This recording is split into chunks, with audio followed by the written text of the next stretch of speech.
IMA ഭാരവാഹികൾക്ക് സ്വീകരണം നൽകി. ആരോഗ്യരംഗത്തെ ജനകീയ നാമധേയം Priyadarshini hospital Payyanur. Priyadarshini memorial medical and educational charitable സൊസൈറ്റിയുടെ കീഴിലുള്ള പ്രിയദർശിനി ഹോസ്പിറ്റലിൽ വെച്ച് IMA പയ്യന്നൂർ ബ്രാഞ്ചിന്റെ ഈ വർഷത്തെ ഭാരവാഹികളായ president doctor T. Ranjith, secretary doctor Praseen Pradeep, treasurer doctor PV Jayarajan, executive committee member doctor Sheikh Jani Basha എന്നിവർക്ക് സ്വീകരണം നൽകി. General secretary M. രാജീവൻ സ്വാഗതവും ചെയർമാൻ KV മോഹനൻ അധ്യക്ഷതയും വഹിച്ച ചടങ്ങിൽ T. ഗോപാലൻ, കരുണാകരൻ എന്നിവർ ആശംസകൾ അർപ്പിച്ച് സംസാരിച്ചു.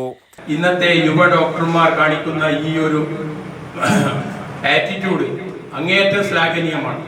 അതിന്റെ പരിണിത ഫലമായി നമുക്കറിയാം, കേരളത്തിൽ തന്നെ ഒരുപാട് ഉദാഹരണങ്ങൾ ഇന്നത്തെ ഈ IMA ഭാരവാഹികൾ ഇടപെട്ട അങ്ങേയറ്റം ഈ മനുഷ്യത്വം പേറുന്ന ഡോക്ടർമാരായിട്ട് അവർ മാറിയിട്ടുണ്ട്. Doctor Ranjith, doctor Praseen Pradeep, doctor Sheikh Jani Basha എന്നിവർ മറുപടി പ്രസംഗവും ജോയിന്റ് സെക്രട്ടറി രാജഗോപാലൻ നന്ദിയും പറഞ്ഞു. News bureau, Payyanur. ആരോഗ്യരംഗത്തെ ജനകീയ നാമധേയം പ്രിയദർശിനി ഹോസ്പിറ്റൽ പയ്യന്നൂർ.